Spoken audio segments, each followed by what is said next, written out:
Hello प्रिय छात्रों, आज हम आपको बताएंगे प्रायिकता प्रश्नावली 16.2 के प्रश्नों का हल।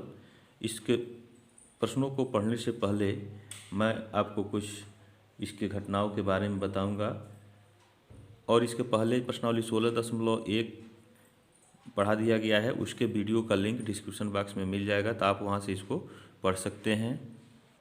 इसमें एक आता है टॉपिक घटना के प्रकार। घटना के प्रकार इसमें पहला है असंभव। असंभव घटना, जैसे सिक्का अगर है तो उसको हम फेंकते हैं तो हेड या टेल आता है, तो वो घटना घटित होता है। तो असंभव में क्या है, अब जैसे मान लें पासा है, एक पासा हम फेंकते हैं तो पासे पर जो है 1 से 6 तक अंक आ सकते हैं। तो यदि हम कहें कि पासा फेंकने पर 7 अंक ऊपर आने की घटना क्या है, तो 1 से 6 तक होते हैं, फलक उस पर 6 होता है तो 1 से 6 अंक ही तो होता है, तो 7 आएगा ही नहीं। तो इस तरह से 7 आने की घटना जो है यह असंभव घटना कही जाएगी। ठीक है। उसके बाद है निश्चित घटना। दूसरा जो आता है निश्चित घटना।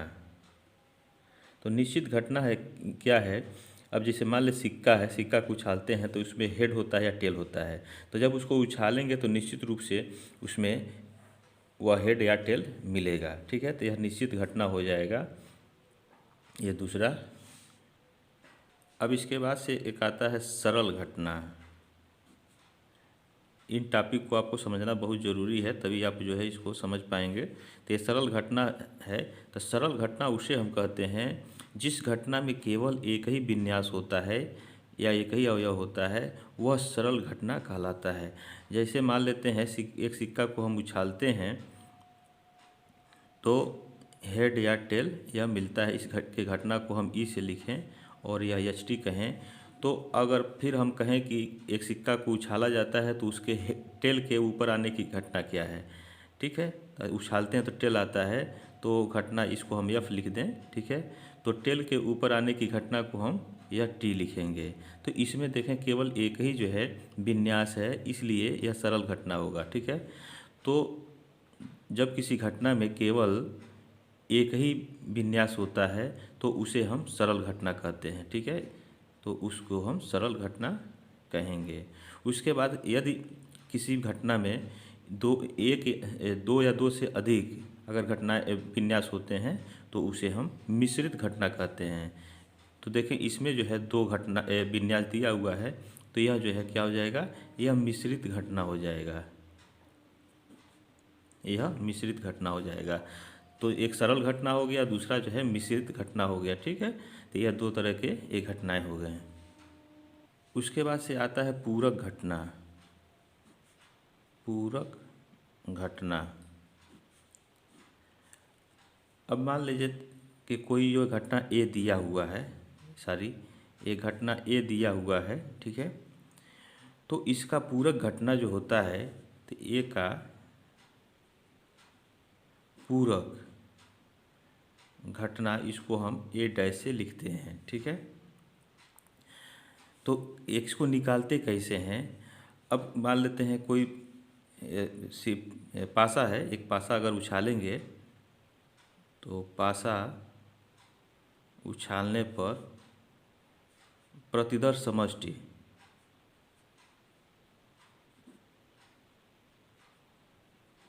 इसको हम यश से लिखते हैं। तो पासा पे 6 फलक होते हैं, 1 से 6 अंक होता है, तो 1 2 3 4 5 6 यह होगा प्रतिदर समष्टि होगा। ठीक है, तो अगर हम कहें कि 4 के ऊपर आने की घटना, यदि पासा को उछालते हैं और कहें हम कि 4 के ऊपर आने की घटना, तो यह घटना ई हो जाएगा, इसको मान लें, और 4 ऊपर आ गया तो यहाँ 4 हम लिख लेते हैं। ठीक है, तो इस ई का पूरक हमको लिखना है। ठीक है, तो ई का पूरक जो होगा, घटना ई का पूरक, या इसको अभी कहते हैं कि ई नहीं है। ठीक है, तो यह जो है इसको लिखेंगे पूरक को ई डैश से, और इसी को हम लिखते हैं ई नहीं है, इसको ऐसे भी हम लिख सकते हैं। तो यह क्या होगा, यह हो जाएगा एस माइनस ई, ठीक है। तो एस में से ई को हम घटा देंगे, जो बचेगा वही जो है ई का पूरक होगा। तब देखें यहाँ 4 दिया हुआ, तो इसमें से 4 निकाल दें तो शेष क्या बच जाएगा। यहाँ यस की जगह लिख लें 1 2 3 4 5 6 और इसमें से ई को हमको निकाल देना है, तो बच जाएगा 1 2 3 5 6, ठीक है। तो यह जो है ई का पूरक हो गया है। तो इसमें ई नहीं है, देखें इसमें ई नहीं है, 4 इसमें नहीं है। तो इस तरह से हम इसका पूरक घटना निकालते हैं। यदि कोई घटना, दो घटनाएं ए और बी दिया गया है और उसको लिखा हो ए या बी, ठीक है, इस रूप में ये घटना लिखा गया है, घटना ए या बी, तो इसको हम लिखते हैं ए यूनियन बी से इसको हम लिख देते हैं, ठीक है। और यदि घटना इस तरह से लिखा हो, घटना ए और बी, तो इसको हम लिखेंगे ए इंटरसेक्शन बी के द्वारा इसको हम लिखेंगे, ठीक है। अब अगला है ए, इस तरह से दिया है एक घटना ए किंतु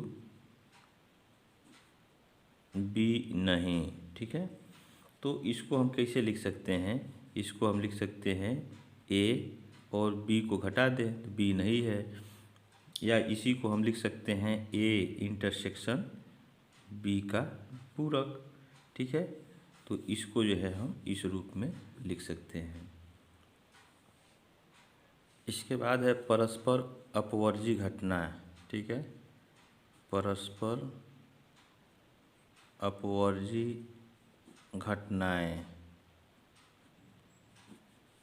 अब इसमें देखें यदि दो घटनाएं दी गई हैं, घटना ए बराबर दिया हुआ है, मान लेते हैं 2 4 6, ठीक है, और घटना बी बराबर दिया है 1 3 5, इस तरह से दिया हुआ है। तो हम देख रहे हैं कि दोनों में कॉमन कुछ भी नहीं है, ठीक है। तो यहाँ A intersection B equal to phi है। तो जब दो घटनाओं का इंटरसेक्शन फाई आता है, यानी कुछ भी नहीं आता है, तो उस स्थिति में दोनों घटनाएं अपवर्जी कहलाते हैं, परस्पर अपवर्जी कहलाते हैं, ठीक है। अगला टॉपिक है निःशेष घटनाएं। निःशेष घटना को आप समझें ऐसे, यदि पासा को हम फेंकते हैं तो उस पर परिणाम ऊपर आने के 1 2 3 4 5 6 है, तो ये प्रतिदर्श समष्टि हो जाएगा, ठीक है। तो इतने परिणाम संभव हो सकते हैं। अब अलग अलग घटनाएं दी गई हैं, एक घटना 4 से छोटी संख्या प्रकट करता है, बी जो है 2 से बड़ी संख्या प्रकट करता है, और सी जो है 4 से बड़ी संख्या को प्रकट करता है। तो इस तरह से इनको जो है हम लिख लेते हैं। तो ए 4 से छोटी संख्या तो 1 2 3 हो जाएगा बी ए, और बी जो है ये 2 से बड़ी किंतु 5 से छोटी संख्या, तो यह हो जाएगा 2 4 हो जाएगा, और सी का रहा 4 से बड़ी संख्या तो 5 6 हो जाएगा। यदि इन सभी घटनाओं का यूनियन करें और वह प्रतिदर्श समष्टि के बराबर आ जाए, तो इन सभी घटनाओं को हम निःशेष घटनाएं कहते हैं, ठीक है, क्लियर। अब इसके बाद से एक आता है टॉपिक परस्पर अपवर्जी निःशेष घटनाएं। परस्पर अपवर्जी निःशेष घटना का तात्पर्य यह है कि वह सभी घटनाएं, जैसे यही घटनाएं ये लिखा गया ए बी सी ना, अगर यही जो है परस्पर एक दूसरे से का मतलब ए और बी में कोई कॉमन न हो, बी सी में कोई कॉमन न हो, और ए और सी में कोई कॉमन न हो, यानी उनका इंटरसेक्शन फाई के बराबर आवे, और फिर उसका यूनियन करें तो वह पुनः जो है इसके बराबर आ जाए प्रतिदर्श समष्टि के, तो ऐसी घटनाओं को परस्पर अपवर्जी निःशेष घटनाएं कहेंगे, ठीक है। तो ये इसमें दो टॉपिक हो गया, निःशेष घटनाएं और परस्पर निःशेष घटनाएं। तो इसको आप समझ गए होंगे, ठीक है। अब आप देखें प्रश्नावली 16.2 के पहला प्रश्न कह रहा है कि एक पासा फेंका जाता है, मान लीजिए घटना ई पासे पर संख्या 4 को दर्शाता है और घटना एफ पासे पर सम संख्या को दर्शाता है, क्या ई और एफ परस्पर अपवर्जी हैं, ये बताना है, ठीक है। तो इस प्रश्न को पढ़ने से पहले इस वीडियो को आप लाइक कर लें और शेयर कर लें। और अगर इस चैनल पे आप पहली बार जुड़े हुए हों तो इस चैनल को सब्सक्राइब करना ना भूलें। इसके पहले जो चैप्टर पढ़ाए दिए गए हैं वह चैनल के प्लेलिस्ट में आपको मिल जाएगा, तो आप उसको पढ़ सकते हैं। तो देखें इसका हल। देखें, पासा उछालते हैं तो क्या मिलता है परिणाम, लिखें यहाँ। पासा उछालने पर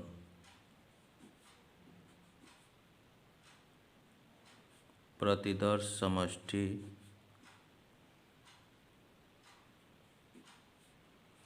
यह मिलेगा आपका। 1 हो सकता है, 2 हो सकता है, 3 हो सकता है, 4 हो सकता है, 5 हो सकता है और 6 हो सकता है।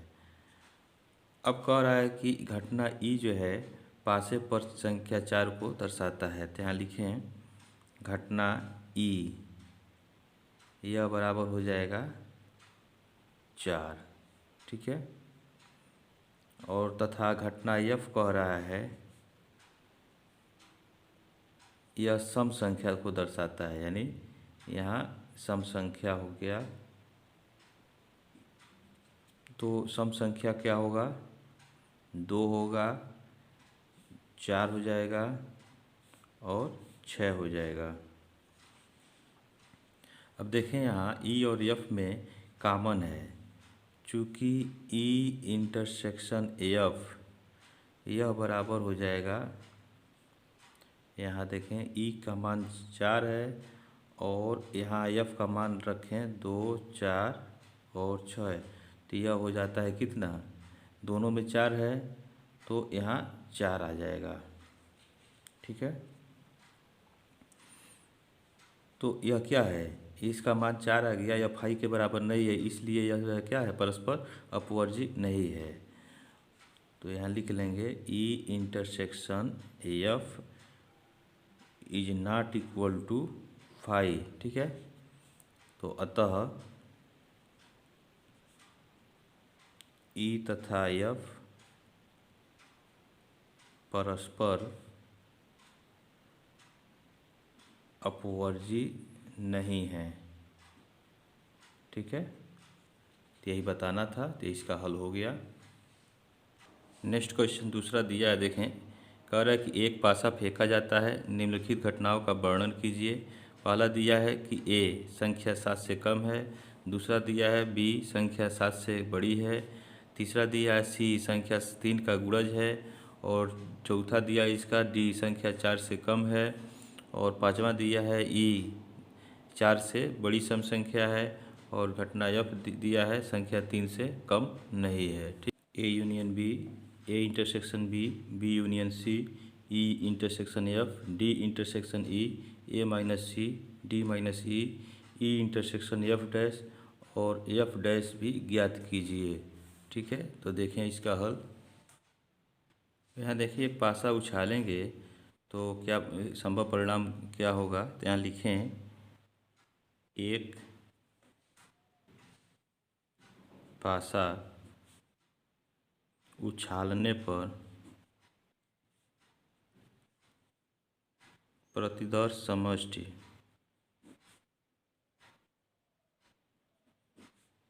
यश बराबर होगा 1 हो सकता है, 2 हो सकता है, 3 हो सकता है, 4 हो सकता है, 5 हो सकता है या 6 प्राप्त हो सकता है, ठीक है। ये इतने संभव परिणाम होंगे प्रतिदर्श समष्टि के रूप में लिखा जाएगा। अब इसका देखें, पहला कह रहा है घटना ए बराबर संख्या 7 से कम, संख्या 7 से कम है, तो यह क्या हो जाएगा, 7 से कम तो यही होगा पूरा 1, 2, 3, 4, 5, 6, यह हो गया घटना ए, ठीक है। अब इसका सेकंड देखें। सेकंड कह रहा है कि बी संख्या 7 से बड़ी है, तो यहाँ लिखें घटना बी बराबर संख्या 7 से बड़ी है।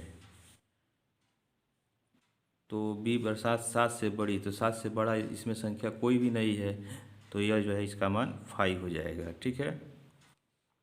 थर्ड देखें इसका, कह रहा है घटना सी संख्या 3 का गुणज है। यहाँ लिखें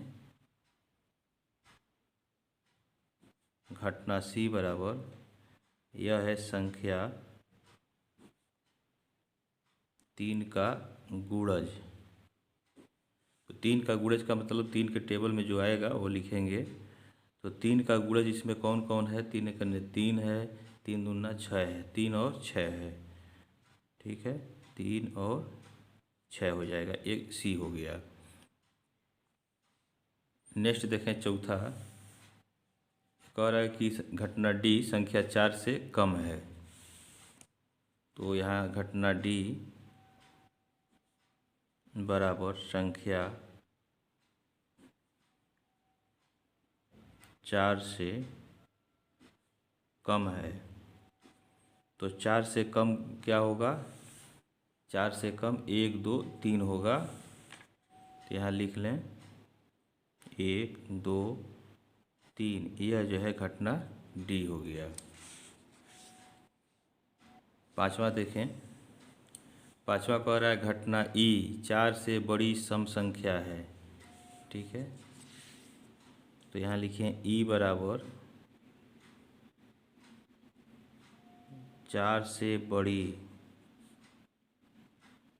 सम संख्या है। ठीक है, तो 4 से बड़ी संख्या जो है इसमें देखें केवल 6 है।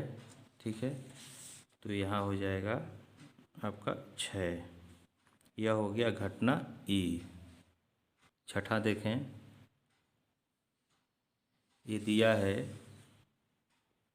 यफ, घटना यफ संख्या 3 से कम नहीं है। ठीक है, तो यहाँ लिखें घटना यफ बराबर संख्या 3 से कम नहीं है। तो 3 से कम नहीं है यानी 3 से ऊपर तक है।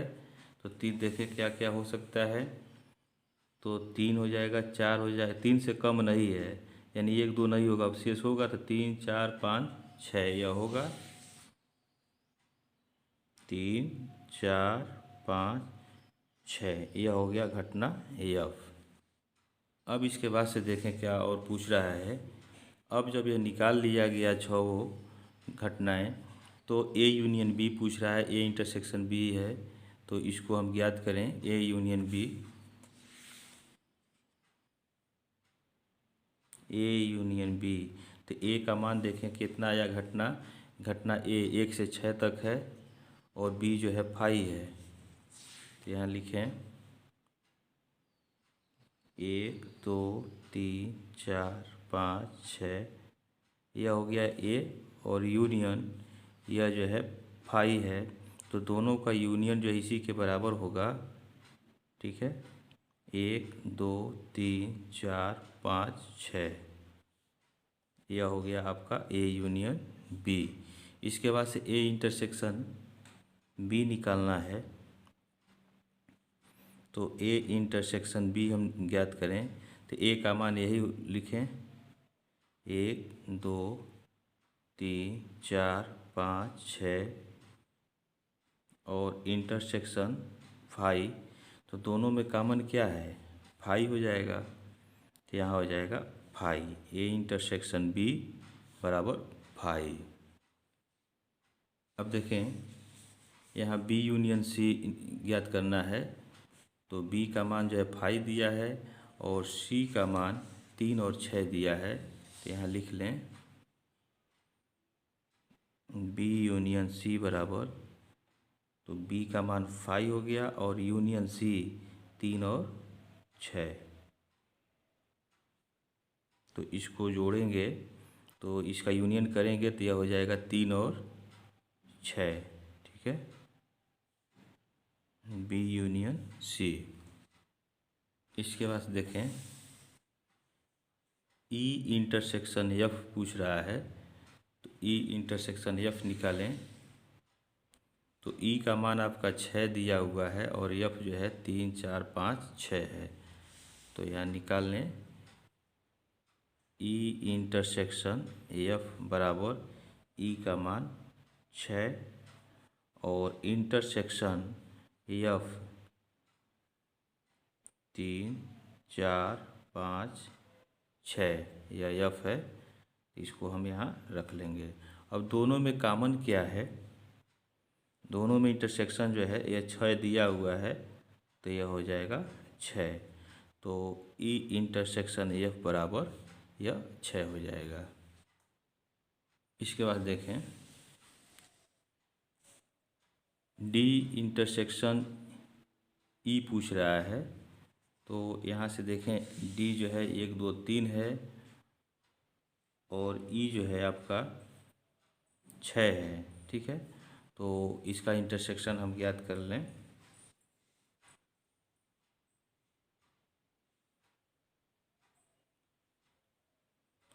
डी इंटरसेक्शन एफ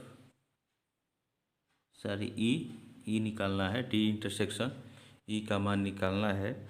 तो डी का मान आपका था कितना 1 2 3, तो यहाँ 1 2 3 लिख लेंगे। 1 2 और 3 और इंटरसेक्शन ई का मान ये 6 है तो यहाँ 6 लिख लेंगे।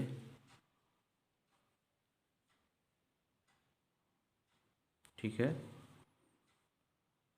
तो इस दोनों में कॉमन क्या है, दोनों में कॉमन जो है ये 5 हो जाएगा।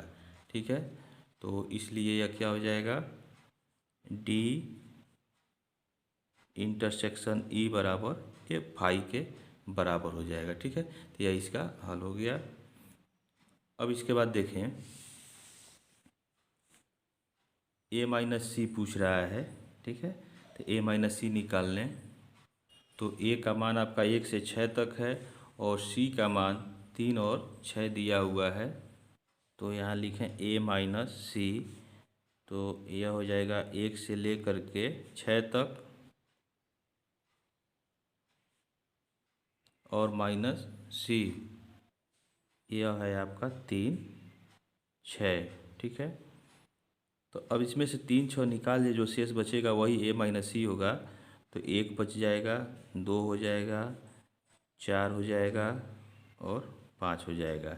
ठीक है, तो यह आपका ए माइनस सी होगा। अब इसके बाद देखें डी माइनस ई ज्ञात करना है। तो डी आपका दिया हुआ है, देखें 1 2 3 दिया हुआ है। ठीक है, और ई दिया है 6। तो यहाँ लिखें डी माइनस ई बराबर, तो डी का मान हम लिख लें 1 2 3 और इसमें से ई को घटाना है तो ई जो है 6 है। ठीक है, तो यह कितना बच जाएगा, यह 1 2 और 3 होगा, डी माइनस ई हो जाएगा। यह जो है इसमें अगर रहेगा तब भी ये निकल जाएगा, अगर जो घटा रहे हैं वह अवयव अगर इसमें नहीं है तब भी जो है ये पहला वाला बचेगा। तो डी माइनस ई का मान 1 2 3 हो जाएगा। अब देखें यह ई इंटरसेक्शन एफ नहीं है, ये भी ज्ञात करना है। तो इसके पहले हम एफ डैश ज्ञात करेंगे, एफ का पूरक घटना ज्ञात करेंगे, तब ई इंटरसेक्शन एफ डैश हम निकालेंगे। ठीक है, तो यहाँ देखें एफ का मान जो है यह दिया हुआ है 3 4 5 6। तो हम यहाँ एफ का पूरक निकालें तो यह हो जाएगा यस माइनस एफ। यस जो है प्रतिदर्श समष्टि है, तो इसमें जो है 1 2 3 4 5 6 है और एफ को हम घटा दें। एफ कितना है, यह 3 4 5 6 है। तो इसको अगर निकालते हैं तो क्या बच जाएगा, 1 और 2 बच जाएगा। ठीक है, तो यह हो गया आपका एफ का पूरक। तो अब हमें चाहिए क्या, हमें चाहिए ई इंटरसेक्शन एफ डैश। तो यहाँ जो है चूंकि लगा लें, तो इसलिए यहाँ लिखें ई इंटरसेक्शन एफ का पूरक। ठीक है, तो ई का मान यहाँ से हम रख लें। ई का मान देखें, यहाँ से भी हम देख सकते हैं, ई यहाँ 6 रहे, तो हाँ यहाँ हम ई का मान 6 लिख लेंगे। और इंटरसेक्शन एफ का पूरक यह जो है आपका 1 2 है। ठीक है, दोनों में इंटरसेक्शन कुछ भी नहीं है, तो यह जो है फाई के बराबर हो जाएगा। ठीक, और एफ डैश का मान हम लोग निकाल ही लिए हैं। ठीक है, यहाँ देखें एफ डैश का मान यह निकल गया, 1 और 2 है। तो इस तरह से यह इसका हल हो गया। अब इसके बाद इस प्रश्नावली 16.2 के शेष प्रश्नों को हम आपको अगले वीडियोज में बताएंगे। आपको कोई समस्या हो तो कमेंट बॉक्स में आप कमेंट करें। तब तक के लिए आप इस चैनल पे बने रहें। जय हिंद।